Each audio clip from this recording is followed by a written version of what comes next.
Hello, Daniel, the naturopath. I want to talk to you about egg allergy. Albumin, egg white, different type of allergy, which is very famous. It's a very widespread allergy. Most of it's coming from vaccines. Once again, it's coming from the albumin and different things they use in the vaccines, which apparently are used to create a protein structure for the allergy to trigger the system, whatever. But so it makes people allergic to eggs. God's bounty, like the base of all protein, the reference of proteins, now something unhealthy. So that's not true that it's unhealthy. It's just that we've been spun in that direction. Not only our bodies have, but even our minds. So we have to get it all back. And so eggs, most of the eggs you buy today, I can't eat anything that's in the supermarket. There's not even one egg in the whole supermarket I can eat. Even at the farmer's market, I can't eat one egg. Isn't that crazy? There's nowhere I can find the eggs. Like I found some duck eggs. No, I found some goose eggs. And this was just because the farm puts those out there, but they're not really farming the goose. And so they've got like 30, 40 eggs like this. And so that's the best eggs that I've found in the market so far. But those are just like impossible for most people. So you have to order soy-free eggs for online, Pennsylvania, different farms, wherever you can get them. Some people are now testing for glyphosate in eggs, and they're realizing they're in all of them, even in organic eggs, because there's an organic glyphosate out there, which sounds crazy, but welcome to deceptive marketing. And welcome to why we're all here, because we have to learn about the nature of evil, and we have to learn about the nature of deception and how this stuff works. Otherwise, we'll never get out of it. If we think vaccines are healthy, even to any degree, then we're still lost. We're still lost. They're not healthy at all, and they never have been. The first vaccine, the word vaccine comes from the word cow, and that was, developed through the smallpox and how they developed that through human intuition of seeing how people who worked with cows didn't catch the disease, and then they used, the scabs and then they were able to, use the scabs of the cows as a form of medicine and put that in a little pill form. And it's a whole different world than vaccines. It was a human intuition and a power of observation, which was clear, an angelic guided observation that the human saw. And once he saw it, he was able to cure that problem. So there's no power of observation involved in vaccines today. And they haven't been forever. And they haven't cured anything either. And there's no studies showing that they have. But you didn't know that either, because they don't have to do studies on vaccines because they've considered them as a biological agent and therefore don't need to be studied. They're only using bacteria, So whatever, we have to wake up from all this. And so the best way to overcome this situation with eggs is to find soy-free eggs, glyphosate-free eggs online and have them delivered. And then you can use these eggs, or if you can find a farmer's market where they do it right, you will be paying more. If you're not paying $9 or $10 for a dozen, it's not the right price point. They're still using soy or corn supplementation that has organic glyphosate in it that they're not aware that it has that in it, but it's a corn supplementation that has a few vitamins and things, and every chicken farmer has this, and it's only 5% of the feed, so therefore it's not a big deal. And So yeah, you got to get out of that, and you won't be able to if the price point's not high enough. So you just can't do it. So it needs to be about $8, $9 at least. And then on top of that, then these eggs are much better. Now, even these eggs, because of the quality of the birds that quality of the generations of birds that we've brought along into all this madness as we started to wake up and feed them differently, but we've kind of destroyed their races, so they're trying to get, just like the Americans are trying to get back the body a little bit, those chickens and everything else, the cow, they're all trying to get back their body. So, yeah, some new races would be great. Import, and, all that stuff needs to happen, but it's just not allowed to happen yet. But it's coming. So for now, this mess, if you use the eggs properly, you can get it to work. So what do I mean by that? Using custard, for example, mixing raw milk with the eggs, creating that colloidal structure, which culinary magic, which allows for you to absorb properly the milk and the egg protein, strangely, just because they're combined. Even the Romans, I mean, the Romans used to make custards all the time, but they would make custards like, savory, not just, sweet. They went the other direction. I prefer a little bit sweet, just like, some maple or coconut sugar or something like that, but not too much. But I like to get on the line between sweet and non-sweet, just right on that line, but so these foods have been central, and they should be central for children especially, but for all of us. And, eggs can also be used, I've had to use them less often than not. I mean, a lot of times I use the egg yolk. The yolk is the best part, probably, as far as the allergy is concerned. And, it's like, it helps.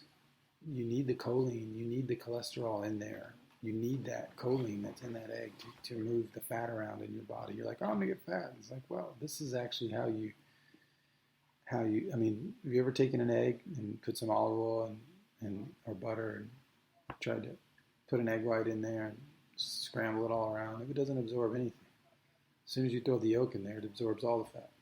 Well, that's what's happening in the body. It's absorbing it. It's emulsifying it. So don't be fooled. So yeah, eggs daily, plenty. That's the farm. The farm is composed of that. The farm is composed of eggs. It's everywhere. Custard, quiches, and it's just everywhere. There's so many eggs. That's what it was supposed to be.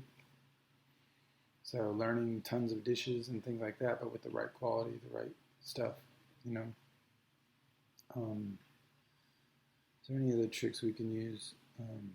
Well, some people, you can use raw eggs too. Even the white part can be raw, but typically the best way to use that is like in a raw, a couple eggs inside of like raw milk kind of shake. You put some maybe maple and, this kind of thing can be powerful because the raw egg can help detox. It's not something I would do every day, but it does. It has a power if the eggs are right.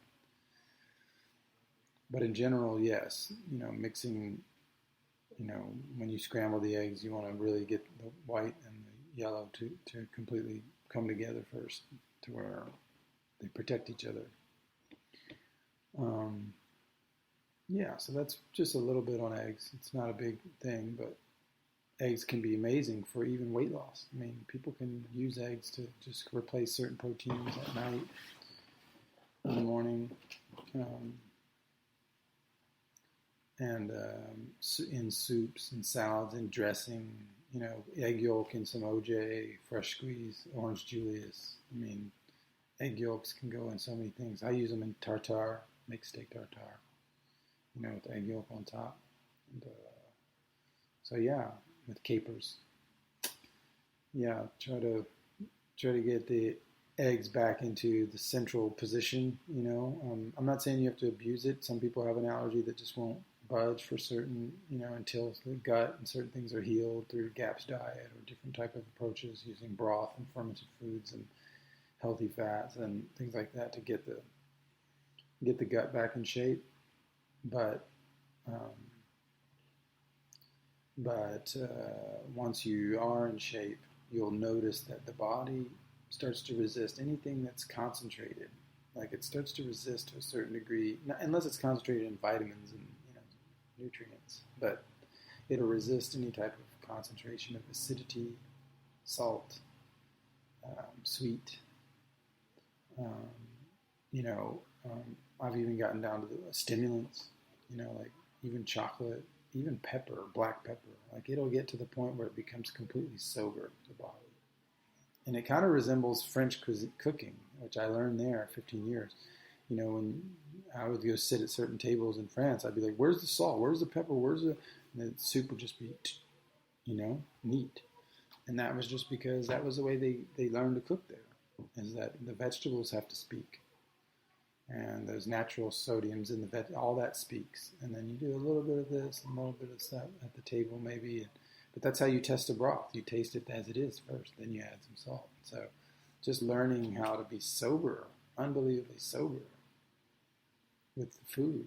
Like, was just, I went from eating peppers and all this stuff all the time to like, I never do anymore. I do every once in a while. I'll go to like throw down and I can handle it. And sometimes I'll use peppers, like really bright, vibrant peppers to push something out of the system, etc. But it's more like a weapon. It's not something I partake in all the time. This is a stimulant because we're just like, our metabolism is no longer strong, just like with coffee and everything else. It's like we're trying to stimulate something because we're missing something. If we're not missing it, then it just stays like you're just even kilter. Your energy is always stable. There's no change in it. Which doesn't mean, it doesn't mean you can probably talk for 25 hours and all this stuff and just abuse your system. But like, there's just a sober way of doing the whole thing. So anyway, that's just a little bit. There's thousands of recipes on eggs, and tons of them really help the egg to assimilate properly, like quiches. Quiches using egg has been magical because it kind of can, it allows for a colloid structure around certain things, and then that allows greater digestibility. So, and just on a side note, you can replace eggs with blood, which I know everybody's like, wow, what he's talking about. But buying like beef blood from the Asian market, which comes from Philippine soils, and using that like same amount of quantity for an egg as the size of an egg, and then in dishes, recipes, cakes, cookies, even chocolates, stuff like that. Like, in Portugal, they put pig's blood mixed with chocolate as a dessert for children, and they eat it, and they don't ever notice anything. So it's not like gross. It's like they're getting the soil back. They're getting real nutrition instead of just a stimulant. There's probably tons of ways to get it to children without having to use chocolate either. But so anyway, those are just some ideas on eggs, and yeah, if I was totally allergic to eggs, I would do the blood route. Like that's another way to get the same sort of colloidal nature, and it has a lot of the same properties. So there is options out there, and most of them are traditional. Go back to your origins of your foods. You're going to find in your ancestors that all of these foods, these blood sausage and black bread, and these things, they were all there. Boudin and stuff. So anyway, not so strange anymore. In a upside down world, the absurd needs to be reinvestigated because that's, you gotta walk away from what they tell you about all this stuff. Start going against that grain and moving into like stuff that really works. That's why we've been put away from all these organ meats and all this stuff, and we've pushed them all away from us because we've been programmed to do so. So we have to bring it all back. You're like, how did they program us to do that? Well, do you remember like the mad cow disease? That single-handedly ended a lot of organ meat consumption in the population. They know what they're doing. They've been aiming at these strong points for a long time. They know where the nutrition is and how it can help us. So if they can help us, if they can show a picture of somebody, brushing their teeth with this kind of toothbrush, but never with this kind, then we will hate that one and we'll love this one, and we get switched out. So we have to wake up and be like, wait a minute, we're overlooking stuff. All right, thanks.